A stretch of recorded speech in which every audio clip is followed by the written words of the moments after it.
Hey, it's me, Matt, AI DIY, the AI music guy. The website is aidiy.tech. This is obviously YouTube. I'm an AI music advocate, and in particular, I advocate for people making AI music. And if you'd like to hear some of the stories that keep me going every week, I've got 3 of them I'd like to read off, and stay tuned if you'd like to hear those.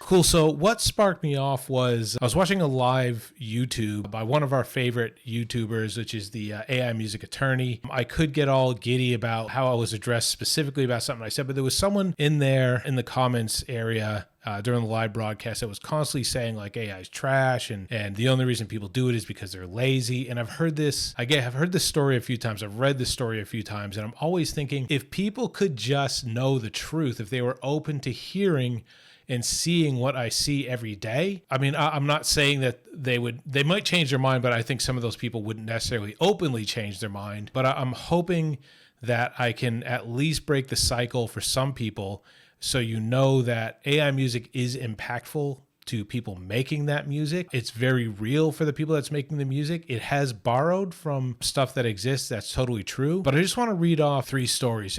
2 in particular, that people that have been literally creatives and have created things commercially out in the wild, I suppose, however you want to say, that have been paid for it. People that are established or have been established creatives, and they're still using or finding ways to use AI music to bring themselves forward or bring it back when they've lost it in the past. So I won't mention any particular names. I think that's a little bit of a betrayal of trust, but I think generally speaking, I've had hundreds of these, and I've just sort of picked these particular stories out. So I'll just read those in no particular order. Long story short, once a semi-pro musician, I put together a band more than 15 years ago and wrote an original album with them called I won't say, available on Spotify, Amazon, YouTube, etc. We were on the verge of signing with a small label and had just won Classic Rock Magazine's UK Battle of the Bands. Our title track was set to appear on the cover CD with 80,000 physical subscribers. But by the time the magazine came out, the band had already split. We had momentum, featured twice on Radio Caroline as the best unsigned band they'd ever heard, and even close to performing on Sky TV's From the Basement. All we needed was a deal. When it all unraveled, I became disillusioned, left music, and focused on my career. Now in my mid-60s, after surviving throat cancer, I can no longer sing. Though I once had a powerful rock voice, that's why discovering Suno earlier this year has been such a revelation. Finally, there's tech that lets me take my old lyrics and ideas and bring them to life again, with a say in the production. My first test was a Father's Day poem my daughter wrote for me, and the second was a Life Out on the Road, a song inspired by a Texas gambler friend of mine. My band once botched it badly, but Suno gave it new life. I've been amazed by the results, and now I'm revisiting old ideas, turning them into songs in ways I've never thought possible. So there's an example that I wanted to give of someone who was in the music industry. They found their way out, they felt disillusioned, but I think when you connect to music in that way, there's always a longing for it. And until this came along, and this guy's in his 60s, right? Like, he's got family, he's spent a lot of time on whatever his career was. And I see a lot of these. You can get what you want out of that story. I'm telling you what I get out of the story when I read it and hear it. Like that person, Punk, whatever his name was, is like, everybody's just too lazy and there's nothing real in it. This is a guy that was named as one of the best unsigned bands, had a following. The only thing that stopped him is the band broke up, and he found a way back in because of Suno. This is what drives me every week to keep going, is to keep featuring people like that and give them a voice. And there's going to be a whole bunch of people that I haven't even seen that are similar to that. So let me get to my next story. My story number 2. I started acting at 10 and left school at 12 to pursue it full time. Within 3 years, I was starring in my first movie in the US, a big deal for someone from Canada. From there, I built a strong career in the independent film scene, working alongside actors like Emma Watson and Bruce Willis. The highlight of that period was my role in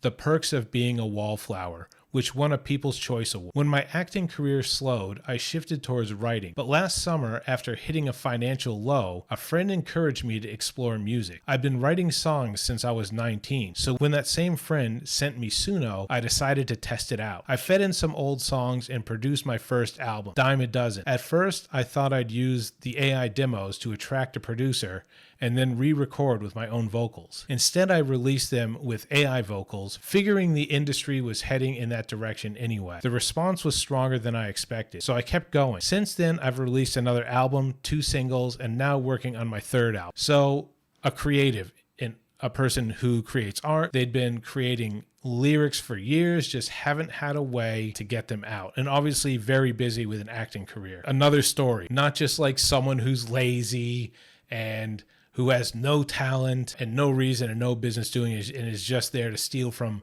other talent. Not the case. Has proven themselves as a creative. If you are enjoying the content of my video, please subscribe below, leave a comment. I love it. Definitely with this content because it's very personal. If you have any personal stories you'd like to put in there, do that. Buy a t-shirt or leave a donation if you want to support me in the work that I'm doing, or check out the John Fawcett Foundation. The link should be in the description below, or go to my website, aidiy.tech. There's a way to donate to the John Fawcett Foundation there. They do great work in Indonesia to restore eyesight, doing cataract surgery, and other great things. But yes, please enjoy the video. We'll continue. So I'll just go to my last story, and this is extracted from an interview I did from that person. So the artist and his partner had their first child, a daughter, in 2018. Tragically, just 8 months earlier, she passed away from influenza type A. As very young parents, not yet 20 years old, they didn't know how to process the loss. He described internalizing his grief, detaching from it instead of expressing what he felt. This created strain in the relationship, as his partner often begged him to share what was going on inside, but he struggled to find the right words. The music became the outlet he needed. Writing songs gave him a way to articulate feelings he couldn't otherwise express. One of his most personal songs was written about his daughter. In it, he didn't focus on the tragedy itself, but on the unknowns. What her favorite food might have been, what kind of person she would have grown into. The song made family members cry, not because they didn't know he felt this way, but because they hadn't realized he had finally found a way to put it into words. Another track he created was Rawer and Angrier, reflecting the weight of trauma. In that song, he expressed the idea that trauma hits everybody differently, and it hits even worse if you don't realize you've got it. Releasing it was difficult, but it became a way to let the pain out. So there's a whole bunch of stuff about that it summarizes in Healing Your Creation and all that stuff, but just putting it into perspective, there's so many stories like this person that has done that I've seen come through, and there's so many varied instances similar to that. Not necessarily a creative, hasn't been in a band before, hasn't been a Hollywood actor, but the world is better because this person who we know in the community, and there's been a while since I've done the interview, and this person has definitely come out much stronger in the community in this space, finding a way to communicate. The technology has helped them do it. Like I said, known in the community now, so people are listening to this person's music. I don't agree that it's a talentless hack thing where you're just stealing stuff and there's no soul in it. There's 3 examples where there's plenty of soul in it, and those are 3. There's hundreds of people that I email through my website that would disagree with you. So I hope you understand the what I was trying to put out there. I don't know if I'm going to change everybody's mind, but I've been thinking a really long time. I don't think people know what I know, or there's not people that are, and I know like people aren't going to actively try to hear people's stories, especially when they're angry about, some Spotify revenue being missed out on potentially. And I understand the legal ramifications are people are thinking, okay, that's all well and good, but a wrong has been done and the music was stolen to feed the AI algorithm. That may or may not be true. We'll let the courts decide on that. But I'm trying to address the talentless hack, idea that's out there. I don't think it's talentless. I don't think people are hacking. I don't think it's soulless. And here's 3 reasons why. So I hope you enjoyed this video, and I hope you stay here for the next one. And we'll catch you next time. Thanks for tuning in.